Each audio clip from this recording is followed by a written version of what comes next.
صحابہ کرام رضوان اللہ تعالی علیہم اجمعین پر حیا کا اتنا غلبہ تھا کہ انہوں نے ایک بار حضور پاک صلی اللہ علیہ وسلم سے آ کر کہا یا رسول اللہ ہمارا پیشاب پاخانہ دشوار ہو گیا ہے. پوچھا بات کیا ہے؟ کہا یا رسول اللہ بدن کے حصے کھولتے ہوئے شرم آتی ہے، اللہ دیکھ رہا ہے، ہم کھولتے نہیں ڈر کے مارے. حضور پاک صلی اللہ علیہ وسلم فرمایا یہ تمہارے ایمان کی علامت ہے، یہ حیا ہے، لیکن ایسا کرو کہ اس کی اجازت ہے، اس ضرورت کو پوری کرنے کے لیے ان حصوں کو کھول لیا کرو. لیکن تاریخ جیسے میں بتایا کہ تاریخ کے ہر دور میں بے حیائی ہوئی ہے، اور تاریخ کے ہر دور میں انسان کی آبروریزی ہوئی ہے. شیطان جو آدم کا کھلا دشمن ہے، اس کے بارے میں سورہ اعراف میں ہے ینزع عنہما لباسہما، یہ آدم اور حوا کا لباس کھینچتا ہے. آج آپ دنیا میں دیکھیے کہ انسان میں مرد بھی ہیں عورتیں بھی ہیں. مردوں کو تو دیکھیے پورے سوٹ میں بدن ان کا چھپا ہوا ہے، اتنا چھپا ہوا ہے کہ ٹخنے پہ چھپ جاتے ہیں. خواتین کو دیکھیے کہ جسم کھلتا چلا جا رہا ہے، بدن کے کپڑے چھوٹے سے چھوٹے ہوتے چلے جا رہے ہیں. یہ بے حیائی ہے، یہ شیطان کی دین ہے. میرے عزیزو، ہم اور آپ مسلمان ہیں، ہم اور آپ اللہ پہ ایمان رکھتے ہیں، ہم اور آپ آخرت کے دن پر یقین رکھتے ہیں، ہم اور آپ یہ جانتے ہیں اس زندگی کے بعد ایک زندگی ہے. ہم اور آپ جانتے ہیں کہ دنیا کی زندگی بڑی محدود اور بہت چھوٹی زندگی ہے. کتنی چھوٹی ہے کہ جب پوچھے گا اللہ تعالیٰ دنیا میں کتنے دن رہے تو ہم کہیں گے لبثنا یومن اور بعد یوم، ایک دن یا دن کا کچھ حصہ. اتنی مختصر مدت ہے. اس مدت کو ہم بے حیائی، بے دینی، بدخلقی کی نظر نہ کریں. یہی خلق کی بات آ گئی تو سنیے، یہ خلق کہتے حیا، ایسی صفت ہے انسان کی جو دو حیثیت رکھتی ہے.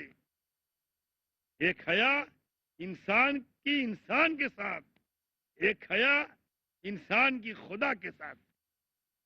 انسان کے ساتھ انسان کی حیا یہ ہے کہ کوئی انسان کسی انسان کے بدن کے اوپر ایسے نظر نہ ڈالے کہ احساس ہو کہ کپڑوں کے اندر دیکھنا چاہتا ہے، ایسی نگاہ نہ ڈالے کہ جس کی آبرو ریزی ہوتی ہو، اس کے ساتھ وہ سلوک نہ کرے جس سے شرمندگی کا احساس ہوتا ہو.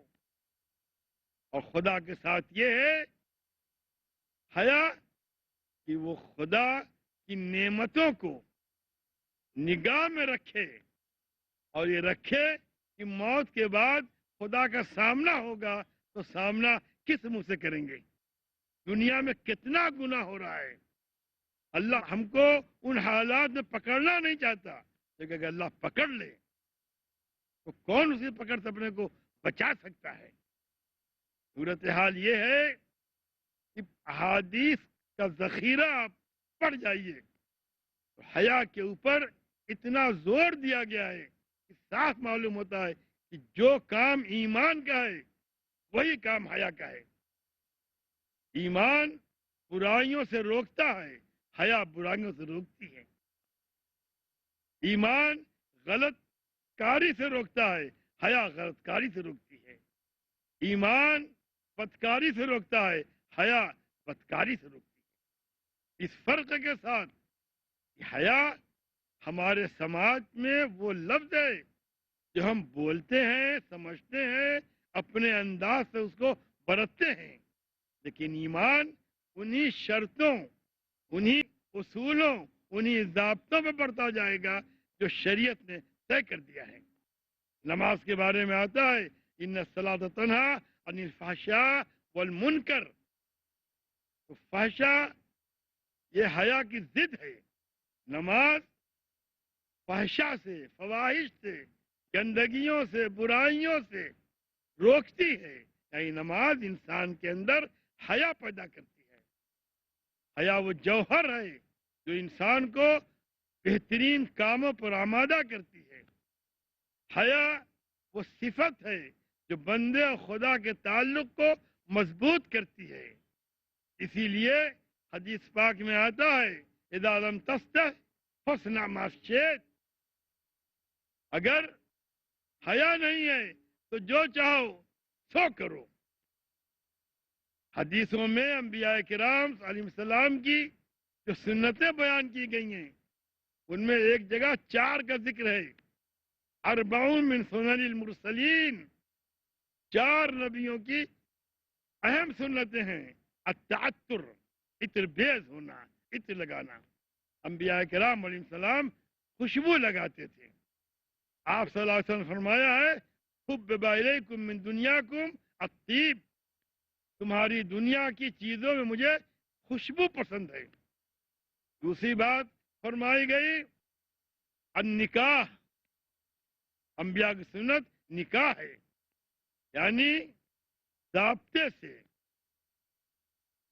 سماج کے دستور کے مطابق قاعدہ شرعی کو سامنے رکھ کر کسی خاتون کا ہاتھ پکڑا جائے اور ان کے ساتھ سفر کیا جائے اور انہیں رفیق سفر بنایا جائے، جسے آپ شریک حیات کہتے ہیں۔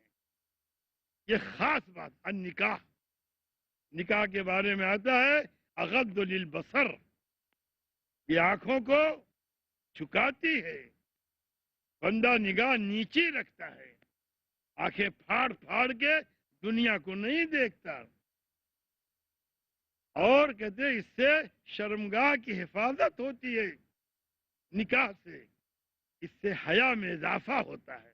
حدیث میں آتا ہے الحیا شطر الایمان، حیا آدھا ایمان ہے، اس سے ایمان کے تقاضے پورے ہوتے ہیں، اس سے ایمان کی بنیادیں مستحکم ہوتی ہیں، اس سے ایمانیات کا قافلہ آگے بڑھتا ہے۔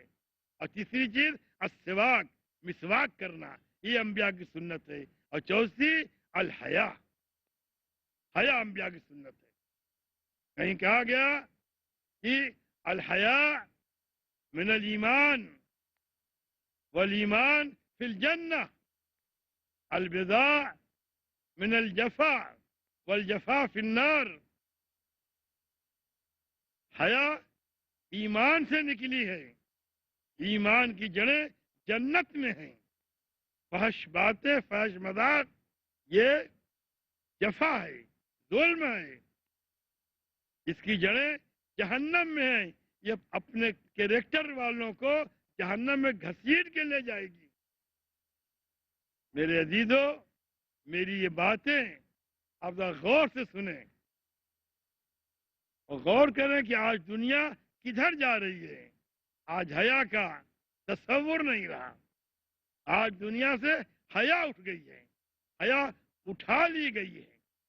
بندہ اگر حیا کو اختیار کر لے، حیا کے زیور سے آراستہ ہو جائے تو سماج میں بے حیائی ختم ہو جائے گی۔ جب بے حیائی ختم ہوگی تو عیاشی ختم ہوگی، فحاشی ختم ہوگی، عریانیت ختم ہوگی۔ اس کے بالمقابل قرآن نے تصور دیا ہے لباس کا، یا بنی آدم قد انزلنا علیکم لباسا یواری سوآتکم وریشا، اے بنی آدم ہم نے تم پر لباس اتارا جو تمہاری شرمگاہوں کی حفاظت کرتا ہے، اس کو چھپاتا ہے۔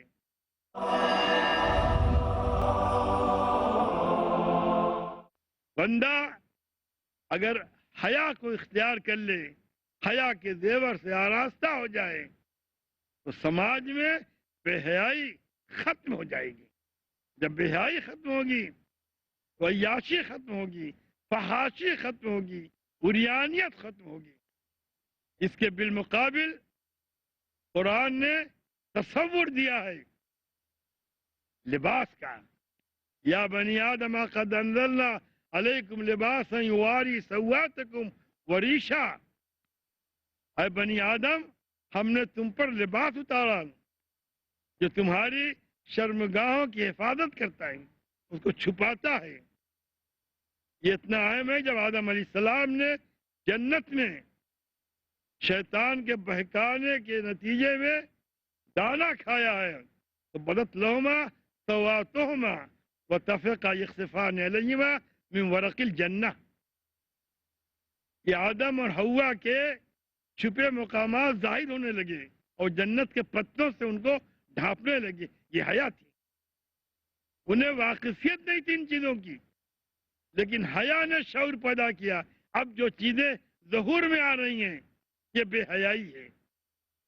حیا انسانی فطرت کا لازمہ ہے، حیا انسانی فطرت کا خاصہ ہے۔ انسان پیدائشی حیا کو اختیار کرنے والا ہے، یہ تو سماج ہے جو اسے بے حیا بناتا ہے، یہ تو سماج ہے جو اس کی اچھائیاں چھینتا ہے، یہ سماج ہے جو اس کا لباس چھینتا ہے۔ اللہ تعالیٰ نے جب جنت بنائی تو جبرائیل علیہ السلام سے اللہ نے فرمایا کہ جاؤ دیکھاؤ میں نے جنت بنائی ہے، بڑی شاندار چیز ہے۔ جبرائیل علیہ السلام گئے، دیکھ کر کے آئے، کہنے اللہ تو نے واقعی بڑی عجیب چیز بنائی ہے، تیری مخلوق میں کوئی ایسا نہیں ہوگا جو وہاں جانا نہ چاہے۔ تو اللہ نے کہا اچھی بات ہے، اب جا پھر دیکھ کر کے آؤ۔ اب جب گئے تو اللہ نے وہاں فینسنگ کر دی تھی، کہنے کہ اللہ دیکھ کے آیا ہوں، راستہ بہت مشکل ہے، جنت بڑی شاندار ہے، بڑی عظیم الشان ہے، بڑی ہری بھری اور شاداب ہے، راستہ اس کا بہت کٹھن ہے۔ اللہ نے فرمایا جبرائیل میں نے ایک چیز اور بنائی ہے، وہ بھی دیکھاؤ۔ کہنے کیا؟ کہنے دوزخ۔ دیکھنے گئے، لوٹ کیا کہ اللہ دیکھی دوزخ بڑی بھیانک ہے، تیری مخلوق میں کوئی وہاں جانا نہیں چاہے گا۔ اللہ نے کہا اچھی بات ہے، اب جا پھر دیکھ کر کے آؤ۔ گئے پھر دیکھ کر کے آئے، کہنے اللہ سبھی گرنے والے ہیں کیونکہ راستہ اس کا بڑا خوبصورت میں نے بنایا ہے۔ حضور پاک صلی اللہ علیہ وسلم نے فرمایا ہے خفت النار بالشہوات خفت الجنت بالمکارہ، جنت گھیر دی گئی ہے ان چیزوں سے جو طبیعتوں کو پسند نہیں ہے، اور جہنم گھیر دی گئی ان چیزوں سے جو طبیعتوں کو پسند ہے۔ رقص، سرود، موسیقی، تفریح گاہیں، سینما، ٹی وی کا غلط استعمال، سماجی برائیاں، بے پردگی، شراب نوشی، قمار بازی، سود خواری، یہ ساری چیزیں انسانی طبیعت کو پسند ہیں، اور یہ راہ سیدھے جاتی ہے جہنم کو۔ اور راتوں کو اٹھنا، سردی کے دنوں میں پانی کا استعمال، وضو کرنا، نمازیں پڑھنا، تہجد پڑھنا، اللہ کے حکام کی اطاعت کرنا، زکوٰۃ و صدقات کا نظام قائم کرنا، اللہ کی راہ میں خرچ کرنا، دین کی باتیں کرنا، لوگوں کو دین سمجھانا، یہ انسان کو ناپسند ہے۔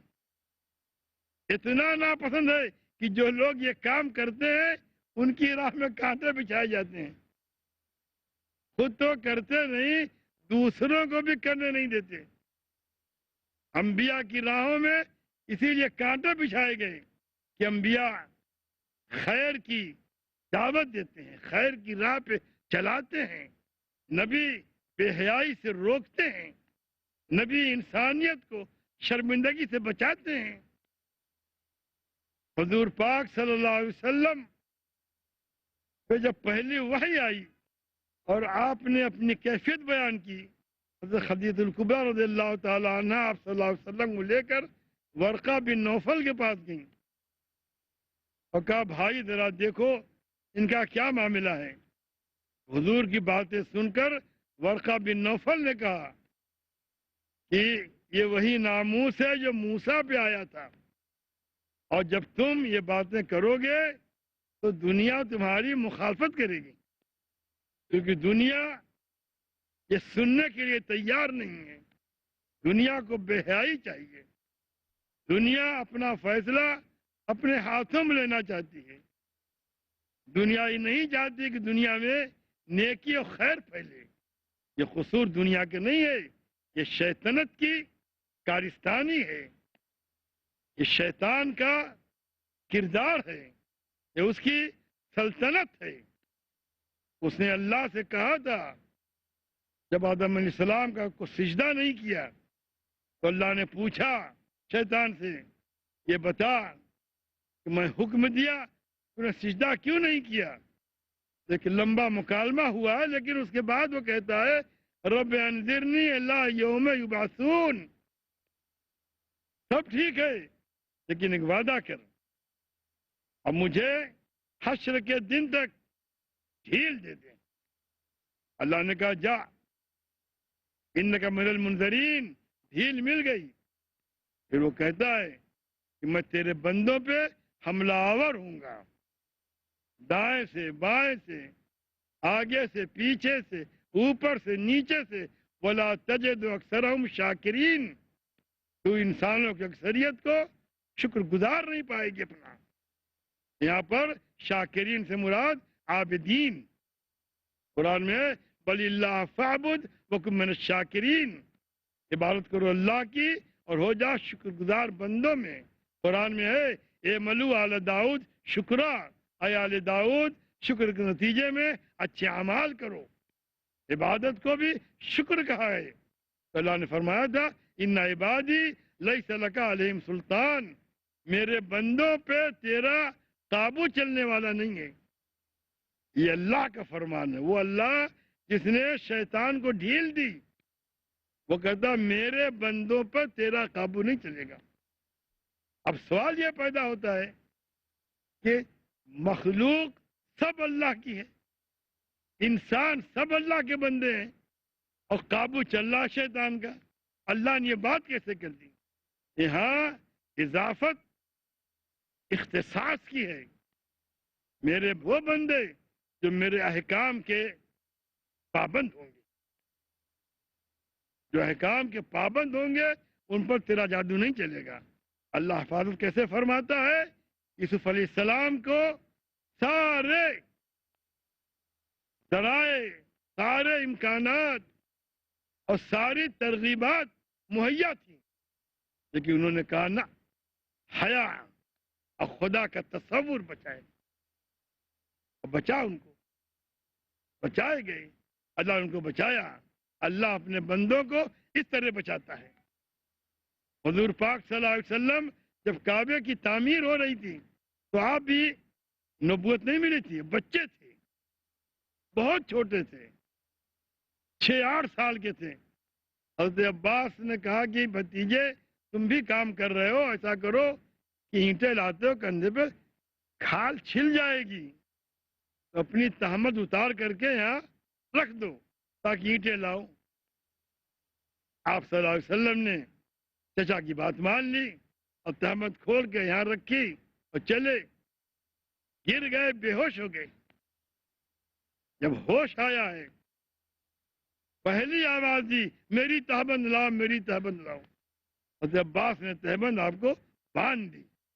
ایک ہونے والے نبی کے لیے اللہ نے گوارا نہیں کیا کہ اس کو اس حال میں دیکھے کل کوئی کچھ کہہ سکے، انگشت نمائی ہو سکے۔ اللہ تعالیٰ اس طرح سے بچاتا ہے، اپنے نبی کی اللہ نے حفاظت فرمائی۔ اللہ نے اپنے نبی کو اس عمل سے بچا لیا جہاں جسم انسان کا کھل جاتا ہو۔ اللہ نے یوسف علیہ السلام کو بچا لیا، ایک بڑے گناہ سے بچا لیا، ایک بڑے مرحلے سے بچا لیا۔ اور ایسا تجربہ انسان نہیں کرتا، تجربے آتے ہیں جہاں انسان بچتا ہے۔ حدیث پاک میں آتا ہے، حدیث قدسی ہے، اللہ تعالیٰ فرماتا ہے کہ 7 طرح کے لوگ ہوں گے جو میری حفاظت میں ہوں گے حشر کے دن، جس دن کوئی سایہ نہیں ہوگا سوائے عرش الہی کے سائے کے میرے سائے میں ہوں گے. اس میں ایک شخص وہ ہے او خافنی فی مقام، جو کسی بھی لمحے پہ اللہ سے ڈر کر کے کوئی کام نہ کرے. حدیث پاک میں آتا ہے کہ 3 آدمی تھے، کہیں پھنس گئے، بارش شروع ہو گئی، غار میں پناہ لی، اور بارش کے زور میں ایک چٹان لڑکتے ہوئی آئی اور غار کے دہانے پہ جم گئی. بہت زور لگایا، وہ پھٹی نہیں. تو طے کیا اپنے اپنے اعمال دیکھو، جن اعمال کو اچھا سمجھو اس کے حوالے سے اللہ سے دعا کرو.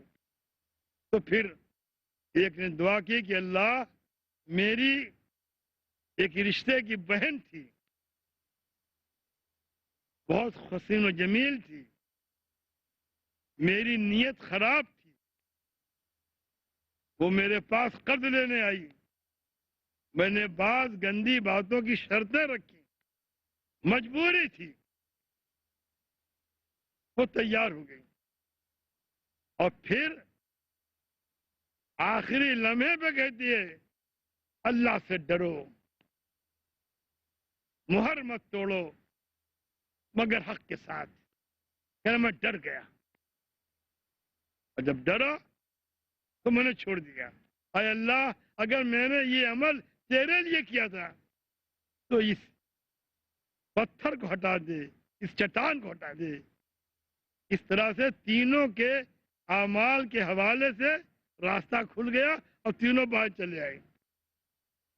اسی کو ہمارے اردو میں غیرت بھی کہتے ہیں. آدمی کو غیرت آ جاتی ہے. آپ نے علامہ اقبال کا نام سنا ہوگا، ان کے استاد تھے مولانا میر حسن، بڑے اہم آدمی تھے. یہ وہ بزرگ ہیں کہ جب علامہ اقبال کو سر کا لقب دیا برطانوی حکومت نے، کہا بھائی ہم نہیں لیں گے، پہلے میرے استاد کو دو جن کا مجھ پر احسان ہے.